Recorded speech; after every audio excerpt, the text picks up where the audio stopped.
ಸಂಘ ಅಥವಾ ನಾಡಿಗರ ಸಂಗಮ ಲೈಂಗಿಕ ದೌರ್ಜನ್ಯಗಳಲ್ಲಿ ತಪ್ಪಿತಸ್ಥರೆಂದು ಕಂಡುಬಂದ ವ್ಯಕ್ತಿಗಳಿಗೆ ತಮಿಳು ಚಲನಚಿತ್ರೋತ್ಸವದಿಂದ 5 ವರ್ಷಗಳ ನಿಷೇಧವನ್ನು ವಿಧಿಸುವ ಕುರಿತು ಮಹತ್ವದ ನಿರ್ಣಯವನ್ನು ಅಂಗೀಕರಿಸಿದೆ. ನಾಡಿಗರ ಸಂಗಮ ಅಥವಾ SIAA ಚಲನಚಿತ್ರ, ದೂರದರ್ಶನ ಮತ್ತು ರಂಗಭೂಮಿಯ ಪ್ರತಿನಿಧಿಗಳ ವೇದಿಕೆಯಾಗಿದೆ.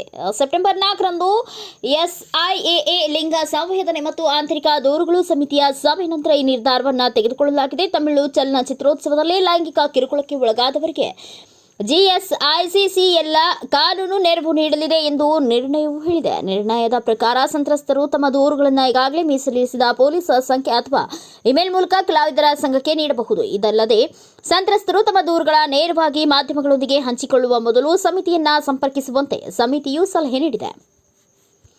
ಮಲಯಾಳಂ ಸಿನಿಮಾ ರಂಗದಲ್ಲಿ ಮಹಿಳೆಯರ ಮೇಲೆ ವ್ಯಾಪಕ ಲೈಂಗಿಕ ದೌರ್ಜನ್ಯದ ಬಗ್ಗೆ ಹೇಮಾ ಸಮಿತಿಯ ವರದಿ ಬಹಿರಂಗಗೊಳಿಸಿದ್ದ ಬೆನ್ನಲ್ಲಿಯೇ ಮಲಯಾಳಂ ಸಿನಿಮಾ ರಂಗದ ಹಿರಿಯ ನಟ ಹಾಗೂ CPI ಶಾಸಕ ಮುಖೇಶ್, ನಟರಾದ ಸಿದ್ದಿಕ್, ಜಯಸೂರ್ಯ, ಎಡವೇಲು ಬಾಬು, ಬಾಬುರಾಜ್ ಮತ್ತು ನಿರ್ದೇಶಕರಾದ ರಂಜಿತ್ ಮತ್ತು VK ಪ್ರಕಾಶ್ ವಿರುದ್ಧ ಪ್ರಕರಣಗಳು ದಾಖಲಾಗಿವೆ. ತಮಿಳು ಸಿನಿಮಾದಲ್ಲಿಯೂ ಲೈಂಗಿಕ ದೌರ್ಜನ್ಯದ ಆರೋಪಗಳು ಕೇಳಿಬಂದಿದ್ದವು. ಲೈಂಗಿಕ ದೌರ್ಜನ್ಯದ ಬಗ್ಗೆ ಕೆಲವು ತಮಿಳು ನಟಿಯರು ತಮ್ಮ ಸ್ವಂತ ಅನುಭವಗಳನ್ನು ಹಂಚಿಕೊಂಡಿದ್ದರು. ಇದರ ಬೆನ್ನಲ್ಲಿಯೇ ತಮಿಳು ನಟ ಮತ್ತು ನಾಡಿಗರ ಸಂಗಮನ ಪ್ರಧಾನ ಕಾರ್ಯದರ್ಶಿ ವಿಶಾಲ್ ಹೇಮಾ ಸಮಿತಿ ವತಿಯಂತೆ ಸಮಿತಿಯನ್ನ ರಚಿಸುವುದಾಗಿ ಹೇಳಿದ್ದಾರೆ.